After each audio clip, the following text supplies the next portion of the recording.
신분이 다른 세 사람이 하나의 사건 때문에 인생이 엮이게 될 확률은 어느 정도나 될까요? 풍기낙양은 구리강산에서 온 밀고자 덕분에 주인공들이 스쳐 지나가며 시작됩니다. 그 밀고자는 백리홍의를 통해서 고발장을 황제에게 전달하려다가 자객에게 추격당합니다. 동시에 패자의 딸을 암살하려는 시도가 벌어지고 관군과 자객들이 얽혀서 시장은 난장판이 되죠. 황궁의 내위 무사월은 낯선 남자 고병촉의 도움으로 용의자를 잡지만 정작 밀고하러 왔던 남자와 딸은 살해됩니다. 밀고자가 고발하려던 내용은 무엇이고 밀고장이 황제의 손에 들어가는 것을 막은 사람은 또 누구일까요? 고병촉은 왜 또 밀고자를 추격하던 자객을 감시했었을까요? 랑야방에서 신나게 엿먹은 그 대리사와 내위 무사월은 용의자의 감찰권을 주장하는데 사실 잡힌 놈은 공주의 암살 미수범이 아니고 밀고자를 쫓던 놈입니다. 뒤죽박죽된 사건을 모르던 무사월이 대리사로 갔더니 용의자가 벌써 죽었답니다. 무사월은 대리사 보스에게 따지는데 한켠에서 대리사의 시체 처리반 고병촉이 슬며시 손을 듭니다. 제가 죽였는데요. 이번 영상은 중국 역사소설의 마술사라고 찬사를 받는 마보융 원작의 풍기낙양입니다. 당나라에서 미드 24시가 재현되었다고 평가받는 장안 12시진과 첩보물 풍기농서가 그의 작품이기도 하죠. 이 작품 중에서 장안 12시진은 풍기낙양과 서사의 흐름이 유사하기는 하지만 분위기는 전혀 다르고 풍기낙양 바로 이후에 당현종의 시대를 다룹니다. 풍기낙양에서 과연 누가 당현종이어서 장안 12시즌으로 넘어갔는지 상상해보는 것도 재미있겠죠. 풍기낙양의 배경은 당나라의 역사로 퉁쳐왔던 측천무후의 무주시대인데 대략 호텔 델루나의 장만월이 무주 변방에서 도적대로 살았던 그 시기였죠. 장만월의 첫사랑 고청명이 호위무사로 있던 무주 귀족의 세력이 막강했었던 걸로 기억합니다. 이런 귀족들의 세력이 뭉쳐서 황권을 위협한다면 애지간한 황제라면 당해낼 재간이 없었겠죠. 마보융이 애지간하지 않은 황제, 측천무후 시대를 긍정적인 시각으로 바라보며 엔터테인먼트화 시킨 역사, 풍기낙양의 리뷰 시작하겠습니다. 풍기낙양은 측천무후가 만든 밀고 시스템이 서사의 중심에 위치합니다. 밀고 제도는 겉으로는 백성을 위한 신문고 같은 제도였으나 알고 보면 귀족들이 서로 꼰질러서 반란은 꿈도 꾸지 못하게 하는 고자질 정책이죠. 의심병 키우는 데는 이만한 게 또 없겠습니다. 그 결과 한동안 태평성대가 지속되었고 밀고자도 더 이상 나타나지 않았죠. 그런데 오랫동안 없던 밀고자가 낙양의 한복판에서 살해당합니다. 지금까지 대중매체에 등장한 측천무후는 아름다운 건지 아닌지는 각자의 취향이고 화려하다는 건 공통적이었습니다. 우미랑전기의 판빙빙이 전형적으로 논처바른 측천무후라고 볼 수 있죠. 풍기낙양의 측천무후는 전혀 색다른 모습입니다. 권력의 황혼기를 잘 표현한 절제된 색감 때문에 그 속내를 드러내지 않으며 낮은 톤의 목소리만으로도 조정 중신은 물론이고 자신의 손자도 쫄게 하는 힘이 있습니다. 그러나 무주의 황제는 친정 쪽 무씨 가문을 키워서 귀족 세력은 물론이고 황족인 이씨성의 친아들까지 통제하는 이상한 아줌마입니다. 정책 전반에도 이씨와 무씨 세력 간의 밸런스를 맞추면서 서로 견제시키는 통에 황권은 계속 튼튼해집니다. 황제의 직속 정보기관인 연방 역시 이씨 황족인 공자초가 수장이고 수도방이 사령부인 내위는 친정 쪽 무씨의 떨거지 봉어랑이 이끌고 있죠. 그런데 여기에 빵꾸가 난 겁니다.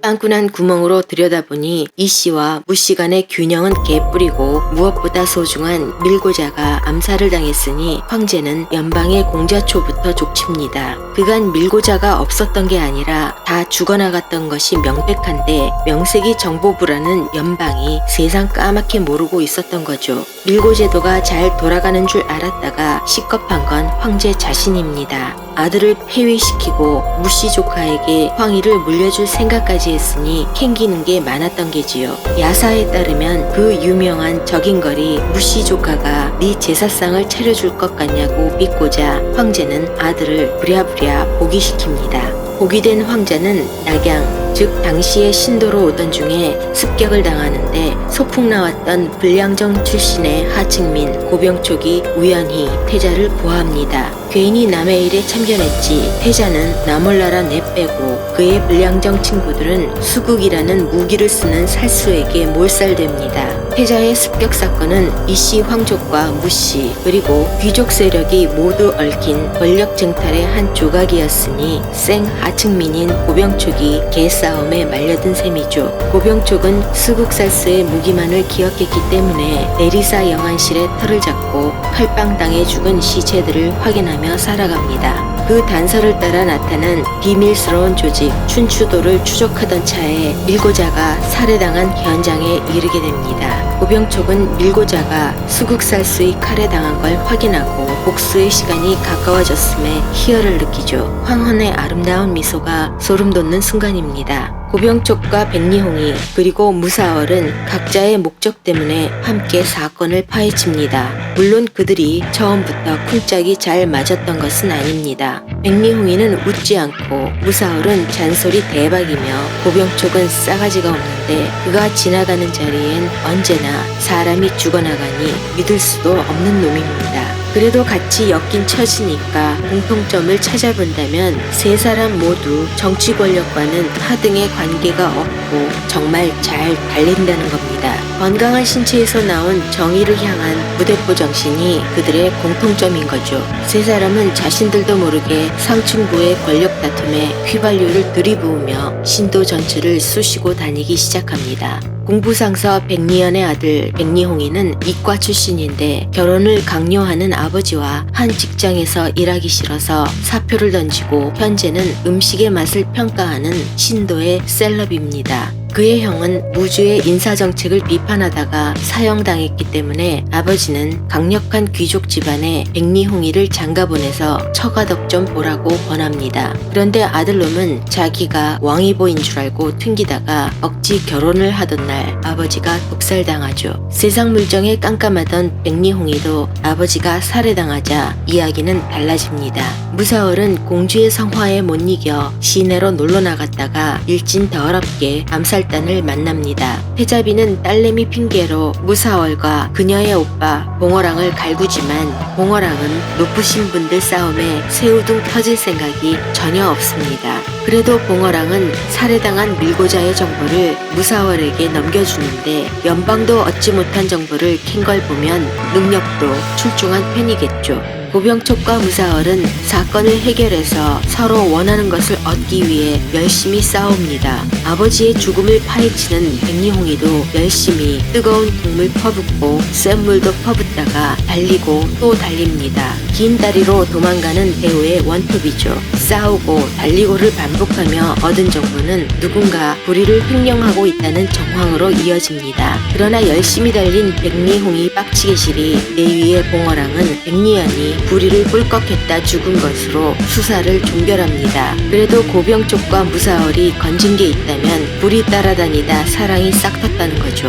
풍기낙양은 매번 굵직한 사건을 만들며 춘추도 멤버가 누군지 궁금증을 유발시키는데 이놈들이 사방팔방에 퍼져 있어서 최종 보스가 얘 같기도 하고 어떤 때는 쟤 아니면 쟤 같기도 합니다. 그래서 풍기낙양을 보다 보면 의심병이 악화돼서 그 누구도 믿을 수 없게 되죠. 나중엔 백리홍이도 의심스럽고 그 마누라도 의심스럽더이다. 첫 번째로 가장 구렸던 양반은 연방의 공자초입니다. 그는 가면도 쓰고 목소리도 다스베이더이며 뭔 사건만 터지면 난 정말 몰랐어를 주장하니 춘추도 최종 보스 같단 말이죠. 그렇지만 곡주 부인의 사부님이나 위무선같이 착한 남자는 또 가면빨이라 의심의 대상에서 했습니다만 이분이 얼굴 깠더니 뒤통수 전문 배우시라 아직은 더 지켜봐야 하겠습니다. 아버지가 구리 횡령범으로 찍히자 백리홍이는 살해된 밀고자의 정보를 다시 짚어보다 중요한 단서를 얻습니다. 구리 광산에서 온 이 밀고자는 횡령건을 알리려다가 당한 건데 연방의 공자초는 이것도 몰랐죠. 공자초는 연방이 첩자에게 뚫린 게 확실한 만큼 데프콘을 발령해야 하나 고민하던 차에 황제에게 깨지자 고병촉을 떠올립니다. 공자초는 연방의 첩자를 잡기 위해, 고병촉은 춘추도를 잡기 위해 합작을 하는데 왠지 고병촉이 미치는 장사입니다. 왜냐하면 쓸만한 정보는 고병촉이 알아서 조달했거든요. 봉건사회에서 구리광산의 채굴과 재련은 완전히 황제의 권한이었습니다. 구리는 불상을 만드는 데도 사용되고 더 중요하게는 동전과 무기를 만들 수 있기 때문이죠. 그런데 힘없는 백리홍이와 고병촉도 누군가 몰래 동전과 무기를 만드는 걸 밝혀냈는데 이걸 정보부 연방이 몰랐다는 건 황제의 권력이 저 밑바닥에서부터 흔들리고 있다는 것을 의미합니다. 백리홍이의 처가삼촌은 구리를 빼돌린 걸 사돈에게 들키자 죄를 뒤집어 씌우고 독살합니다. 처가삼촌은 빼돌린 구리로 가짜 동전을 주조했다는데 동전으로 언제 떼부자 되겠습니까? 그게 좀 이상하긴 한데 어쨌거나 백리홍이는 장가를 잘못 갔습니다. 고병촉은 동전 사건에서 춘추도의 수국살수는 콧배기도 볼 수 없었습니다. 또다시 조사하던 백리홍이는 뜻밖의 불량정에서 무기 제조 현장을 발견하고 고병촉도 드디어 그곳에서 수국살수를 마주합니다. 그런데 지원 병력인 줄 알았던 병부상서가 춘추도 따까리로 돌변해서 뒤통수를 후려갈깁니다. 무사월이 내위를 이끌고 오지 않았다면 다들 한날 한시에 제사밥 먹을 뻔했죠. 병부상서는 왕년에 고병촉과 친구들이 태자를 구한 사건 이후 춘추도를 섬멸하고 병부상서로 특진했었습니다. 그런데 얘는 황족도 아니고 무씨도 아니며 그렇다고 편갈라 먹는 사람도 아니라 황제가 키워줬는데 왜 갑자기 춘추도의 일원이 되었을까요? 한마디로 황제의 공포정치에 병부상서를 포함해서 수많은 인재들이 등을 돌린 것이겠습니다. 병부상서의 말에 따르면 춘추도의 목표는 권력과 부가 아니라 불량정처럼 천대받는 사람이 없는 사회입니다. 이때만 해도 춘추도는 이상적인 국가를 꿈꾸는 집단이었겠죠. 의화단이 시간이 흐르면서 변절된 것과 유사한 케이스이겠습니다. 그래도 그렇지 춘추도를 섬멸한 사람이 춘추도 사람이 되다니 고병촉은 이 또라이들을 상대하는데 한계를 느끼기 시작합니다. 자신의 능력만 믿고 무대포로 달리면 되는 줄 알았던 고병촉은 권력의 위력을 이제서야 깨닫고 연방에 취업합니다. 속세의 인연과 욕망을 모두 끊어내야 한다는 연방 직원은 머리만 깎지 않았지 스님들과 다를 바 없습니다. 썸 타던 남자가 졸지에 정조대를 차버렸으니 무사월만 낙동강 오리알된 셈이죠. 풍기낙양과 같은 장르에서 로맨스는 없느니만 못합니다. 무사월은 뒤로 갈수록 고병촉 때문에 춘추도 사건에 몰입하고 고병촉 때문에 오빠 붕어랑과 충돌하죠. 만일 고병촉과 연인이 아니었다면 무사월의 결말이 그리 병맛은 아니었겠습니다. 있으나 없으나 마찬가지던 백리홍이의 처남이 거기서 튀어나오는데 고병촉은 또 얘 잡으러 뛰어다녀야 할 팔자인가 봅니다. 처가삼촌도 구려, 처남도 구려, 역시 백리홍이는 장가를 잘못 갔습니다. 문과 출신인 저는 백리홍이가 추리하는 것들은 거의 외계어입니다. 예를 들면 동전주조와 무기제조는 구리가 아니라 제3의 광물, 복제현주를 감추기 위한 미끼라는 것들이죠. 백리홍이가 그렇다면 그런 줄 알고 넘어가겠습니다. 영단약을 만드는 데 쓰인다는 복제현주를 따라가다 보니 영양제의 진심인 태자가 튀어나옵니다. 그렇지만 원래 불로장생약이라면 환장을 하던 옛날 황족인데 알약 하나 만드는 게 뭐 그리 대단한 비밀이라고 태자가 귀찮겠으리 춘추도까지 만들었겠습니까? 억울하다는 것을 증명이나 하듯이 태자의 알약 제조기는 뻥 터져버리고 황제의 복장도 뻥 터져버립니다.